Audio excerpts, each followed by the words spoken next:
ମରାତରେ ବ୍ରାହ୍ମଣବାଟି ଗ୍ରାମ ପଞ୍ଚାୟତ ସରପଞ୍ଚ। ଦେଖନ୍ତୁ ନୂଆ ବର୍ଷ ଆସେ, ନୂଆ ବର୍ଷରେ ଶୁଭେଚ୍ଛା ଦେବା ଗୋଟେ ଚିରାଚରିତ ପ୍ରଥା।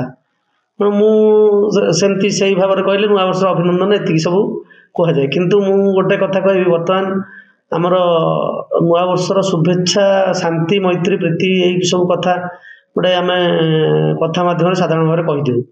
କିନ୍ତୁ ବର୍ତ୍ତମାନ ଦେଖାଯାଉଛି, ବର୍ତ୍ତମାନ ଆପଣ ଦେଖନ୍ତୁ ସମଗ୍ର ବିଶ୍ୱରେ ଯୁଦ୍ଧର ଘନଘଟା, ତୃତୀୟ ବିଶ୍ୱଯୁଦ୍ଧ ପ୍ରାୟ ଆସନ୍ନ ପ୍ରାୟ। ତେଣୁ ଏଇଭଳି ପରିପ୍ରେକ୍ଷୀରେ ଆପଣ ଦେଖିବେ ଗୋଟେ ଶାନ୍ତି, ମୈତ୍ରୀ, ପ୍ରୀତି ସବୁଆଡ଼େ ବ୍ୟାହତ ହେଇଛି।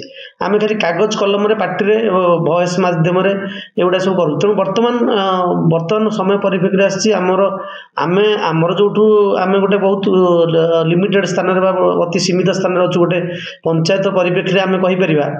କିନ୍ତୁ ଆମେ ସମଗ୍ର ବିଶ୍ୱ ଭାତୃତ୍ୱ କଥା ଚିନ୍ତା କରୁଛେ ଏବଂ ଭାରତ ବିଶ୍ୱଗୁରୁ ହେବାକୁ ଚିନ୍ତା କରୁଛେ। ଏଠୁ ଭାରତକୁ ନେତୃତ୍ୱ ନେବାର ବର୍ତ୍ତମାନ ସମୟ ଆସିଛି। ଆମର ମହାମାନ୍ୟ ପ୍ରଧାନମନ୍ତ୍ରୀ ଯିଏକି ବର୍ତ୍ତମାନ ନରେନ୍ଦ୍ର ମୋଦି ମାନେ ବିଶ୍ୱର ନେତୃତ୍ୱ ପ୍ରାୟ ନେଲେଣି ଏବଂ ସବୁ ଜାଗାରେ ବର୍ତ୍ତମାନ ଯେମିତି ରୁଷିଆ ୟୁକ୍ରେନ୍ କଥା ଦେଖନ୍ତୁ, ପରମାଣୁ ବୋମାର ଆତଙ୍କ ମଧ୍ୟ ବର୍ତ୍ତମାନ ଘନେଉଛି। ତେଣୁ ଏଇଭଳି ଗୋଟେ ପରିସ୍ଥିତି, ଗୋଟେ ଗୋଳମାଳିଆ ପରିସ୍ଥିତି ଆପଣ ଦେଖନ୍ତୁ ସବୁଆଡ଼େ, ପ୍ରତ୍ୟେକ ବିଶ୍ୱର କୋଣ ଅନୁକୋଣ। ଆପଣ ଯଦି ଦେଖିବେ ଇଣ୍ଡିଆ ବାଂଲାଦେଶର ସିଚୁଏସନ୍ କେମିତି ବହୁତ ଖରାପ ହେଇଛି। ସେପଟେ ଗୋଟେ ନୋବେଲ ଲୋରିଏଟ୍ସ ମହମ୍ମଦ ୟୁନୁସ୍ ଅଛନ୍ତି ପ୍ରଧାନମନ୍ତ୍ରୀ, କିନ୍ତୁ ସେ ଭାରତ ବିରୁଦ୍ଧରେ କ୍ରମାଗତ ଭାବରେ ପ୍ରଚାର କରୁଛନ୍ତି। ଆପଣ ନେପାଳ କଥା ଦେଖନ୍ତୁ, ଚାଇନା କଥା ଦେଖନ୍ତୁ, ପାକିସ୍ତାନ। ତେଣୁ ଆମ ପାଖରେ ଆଉ ସେ ଯେଉଁ ଶାନ୍ତି, ମୈତ୍ରୀ, ପ୍ରୀତିର ଭାବନା ବୋଧହୁଏ ନାହିଁ। ଏବଂ ସେଇଟା ଗୋଟେ ରିଭାଇଭ୍ କରିବାର ସମୟ ଆସିଛି। ପୁଣି ଥରେ ଭାବିବାର ଅଛି, ପୁଣି ସେଇଟା ପୁନର୍ଜାଗୃତ କରିବାର ଅଛି। ମୁଁ ଚାହୁଁଛି ଆଗାମୀ ଦିନରେ ବିଶ୍ୱ ଗୋଟେ ଶାନ୍ତିପୂର୍ଣ୍ଣ ବାତାବରଣକୁ ଆସୁ ଏବଂ ସେ ଯେଉଁ ଭାଇଚାରା, ବିଶ୍ୱ ଭାତୃତ୍ୱର ଯେଉଁ ନାରା ଦିଆହେଉଛି ସେଇଟା ଫେରିଆସୁ। ଏଇଟା ମହାପ୍ରଭୁ ଜଗନ୍ନାଥଙ୍କ ପାଖରେ ଏ ନୂଆ ବର୍ଷରେ ମୁଁ ଏତିକି ପ୍ରାର୍ଥନା ହିଁ କରିବି।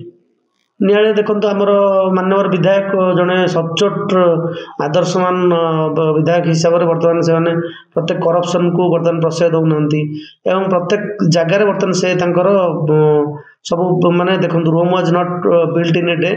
ରୋମ୍ ନଗରଟା ଗୋଟେ ଦିନ ତିଆରି ହୋଇଥିଲା। ତେଣୁକରି ଗୋଟେ ବିରାଟ ବଡ଼ କରପ୍ସନ୍ ଯେଉଁ ଅଛି ତାକୁ ଅପ୍ରୁଟେଡ୍ କରିବା ଏବଂ ଗୋଟେ ଲାଇମ୍ ଲାଇଟ୍କୁ ଆଣିବା, ଗୋଟେ ମାନେ ଧୀରେ ଧୀରେ ଗୋଟେ ଟ୍ରାନ୍ସପରେଣ୍ଟ ଇମେଜ୍ କ୍ରିଏଟ୍ କରିବା, ଏଇଟା ସହଜ ନୁହଁ, ଓଭରନାଇଟ୍ ହେଇପାରିବନି। ସେଠୁ ସେଇ ପ୍ରୋସେସ୍ରେ ଆମ ମାନ୍ୟବର ବିଧାୟକ ଅଛନ୍ତି ଏବଂ ମୁଁ କନଫିଡେଣ୍ଟ ଅଛି ଯେ ଆଗାମୀ ଦିନରେ ନିଶ୍ଚିତ ଭାବରେ ଗୋଟେ ଟ୍ରାନ୍ସପରେଣ୍ଟ ଇମେଜ୍ ତିଆରି ହେବ ଏବଂ ନିଆଳି ଗୋଟେ ଶୀର୍ଷସ୍ଥାନୀୟ ବିଧାନସଭା ନିର୍ବାଚନ ମଣ୍ଡଳୀରେ ତାଙ୍କ ନେତୃତ୍ୱରେ ପରିଗଣିତ ହେବ ବୋଲି ମୁଁ ଭାବୁଛି। ଦେଖନ୍ତୁ, ମୁଁ ମୋ ପରିବାର ତରଫରୁ ଏତିକି ଚିନ୍ତା କରି, ମୋର ଏଣ୍ଟାୟାର ପରିବାର ତରଫରୁ ମୋର ଯେଉଁ ଅଛି ଆପଣଙ୍କର ପଞ୍ଚାୟତବାସୀ, ସମସ୍ତ ପଞ୍ଚାୟତବାସୀ ସୁଖ, ଶାନ୍ତି, ସମୃଦ୍ଧିରେ କାଳାତିପାତ କରନ୍ତୁ। ଏବଂ ବର୍ତ୍ତମାନ ଯେଉଁ ଗୋଟେ ଆପଣଙ୍କର ଏଠି ଗୋଟେ ଗଣତନ୍ତ୍ର କଥା ଆସିବାକୁ କହିଲେ, ଗଣତନ୍ତ୍ରରେ ଏଇଟା ହେଉଛି ମାନେ of the people, Bai the people and for the people.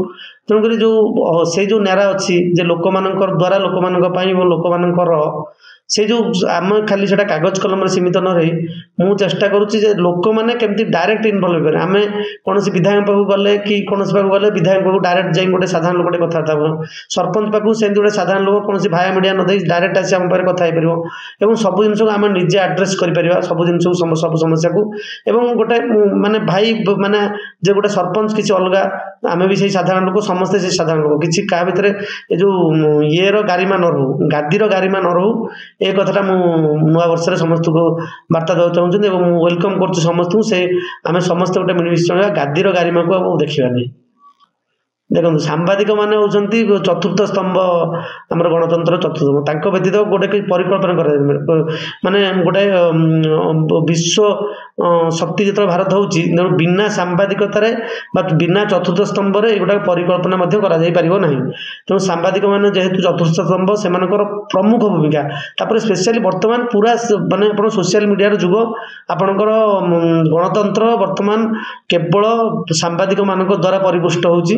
ଗଣତନ୍ତ୍ରକୁ ଯଦି ଆହୁରି ଆମେ ସୁଦୃଢ଼ କରିବା ଏବଂ ଭାରତ ଗୋଟେ largest democracy of the world ଏବଂ ପ୍ରକୃତ ପକ୍ଷରେ ଯଦି ଆମର ପେନ୍ ଆଣ୍ଡ ପେପର ନ ଯଦି ବାସ୍ତବ ପକ୍ଷେ ଦେଖିବା, ସାମ୍ବାଦିକମାନେ ଏବଂ ତାଙ୍କର କଲମ, ପେନ୍ ଇଜ୍ ମାଇଟର ଦ୍ୟାନ୍ ସୋର୍ଡ କୁହନ୍ତି।